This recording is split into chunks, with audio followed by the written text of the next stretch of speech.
McLaren Artura, this time without a roof and with more power. Well, the weather's getting warmer, the perfect time for New Zealand's first drive to experience this new and improved Artura. Welcome to the garage. Subscribe to see the first drives of New Zealand's newest and best cars driven on New Zealand roads and New Zealand conditions.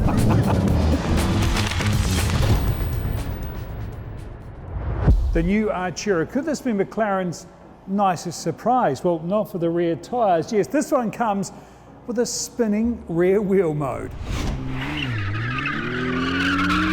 We'll show you more of that one later, along with the new soundtrack. They improve the sonic beauty of this engine. I mean, seriously, that is awesome. So what's changed? Well, aside from the obvious, in fact, let's start with the roof, because hiding the roof means getting heat away from the engine is a bit more difficult, because you've got, well, the roof under here and a clamshell hiding it. So where does the heat go? Well, McLaren have introduced these vents, both sides. They both feed the radiator, but some other trickery. This left-hand vent sends hot air out the back of the engine. The right-hand one feeds cold air around the front, and it comes out this thermal chimney, my favourite part of the Artura. And it's all about keeping everything under control. Stop it getting hot under the collar, if you like. And new darks at the bottom of the flying buttresses are also there to help cooling. And these fins feed the air to chill the exhaust. So yes, it does store the roof, but the entire engine cover assembly is more like an air conditioner. Now this is a McLaren, so there's a few trademarks like dihedral doors, and the fact that most of the changes have been made undercover. There's not much more I can point out. Now, of course, we have driven Artura before, and there's a link to that drive right there. How does 0 to 100 in 3 seconds flat sound? It is fast, on to 330 kilometers an hour. That's in a plug-in hybrid, you know, like one of those beside us. That's something else. No wonder I've likened this before to being a baby P1. But of course, that was the original Artura. For 2025, both the Coupe and the Spider have been updated. Like I've said before, there's more power and more fun, which we'll show you very soon. First up, the roof. It's fast. It can be dropped at up to 50 kilometers an hour. It's one of the few truly ostentatious traits to Artura, which remains McLaren's low-key car. For starters, it isn't named for its power output. For the record, if it was, this would be called the 700S. So if you thought being a V6 and hybrid made this a bit soft, not a chance. And for 2025, it's harder and faster. Another change is the gear change, which has been made 25% faster, and they were already quick in this car. And how McLaren have done that is by introducing a sort of itchy trigger finger mode. Basically, the hydraulics are pressurized just to the point of changing the gear, so you only have to breathe on the pedals and the gear's selected.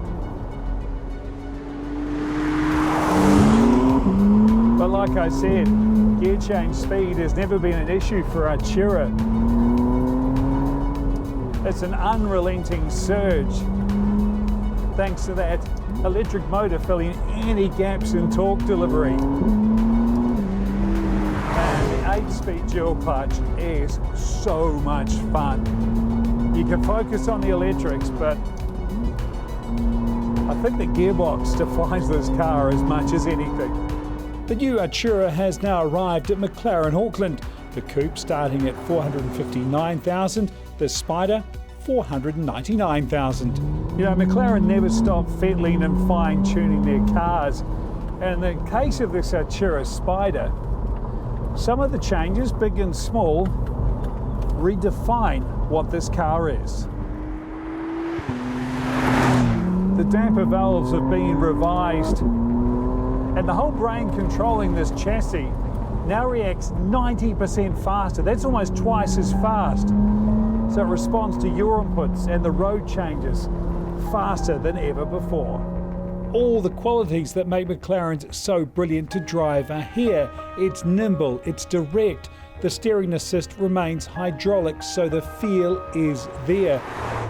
And the brakes are, well, just brakes. There's no regen. Again, nothing to ruin the feel. So feeling is a big thing, and so is fun. Which was why we've made a detour here to Hampton Downs, because I want to demonstrate the Artura's new feature. The reason we're here and not on a public road, because if I demonstrated on a public road, I'd technically, well actually legally, be committing an offence for sustained loss of traction. And let's be honest, I've got zero deniability because we're filming this. But here though, we are good to go for broke. You know, maybe it was the whole Ron Dennis thing, but for me, McLaren road cars always were a bit straight-laced. Just take the Senna, 100% fast, function, fun, yes, but only on the absolute edge. But over the past few years, more emotion has been creeping in, from the flame-throwing 600 LT to the speedy Kiwi button on the 750S. But this is the best spinning wheel pull-away. First seen on the LT cars, it's all fun, it's pure show. In fact, in McLaren's own words, it enables more dramatic acceleration from standstill. Let's go. I'm actually genuinely excited about this. Now it's as easy, they say, as pushing the stability control off and flooring it right out. Here we go. Oh, I'm gonna go again. That was a lot of fun. Here we go.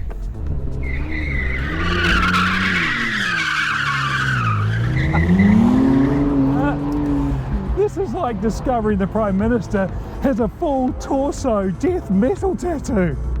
And when you want to swap the show for go, this car will launch from 0 to 100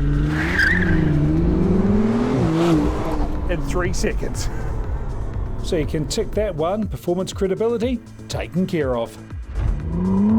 Let's talk drama and occasion, because anyone who said the Artura didn't offer that is wrong. Would you listen to it?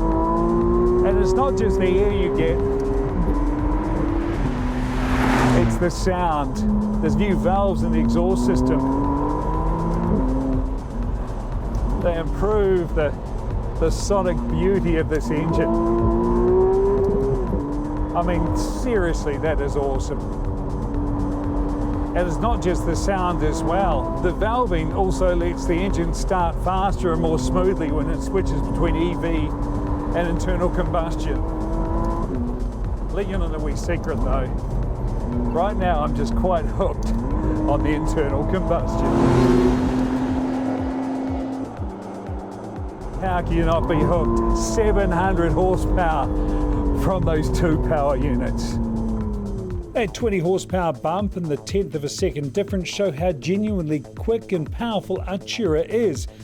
But as close as it is technically, it is nowhere near as hard-edged or as much of a handful as the 720, let alone the 750. As a result, in the hands of a mere mortal, this is easier to drive quickly. And trust me, it is properly fast. Another feature, which it's sort of a moot point, but I'll explain it anyway, and that's high-speed restart. So I'm in E mode right now. The battery, well, it's not a huge battery, so when it runs low, it allows the engine to fire up and just be a generator, a super powerful generator. So you can just drive on the 90 odd horsepower of the electric motor. It's all very clever, except for one little thing.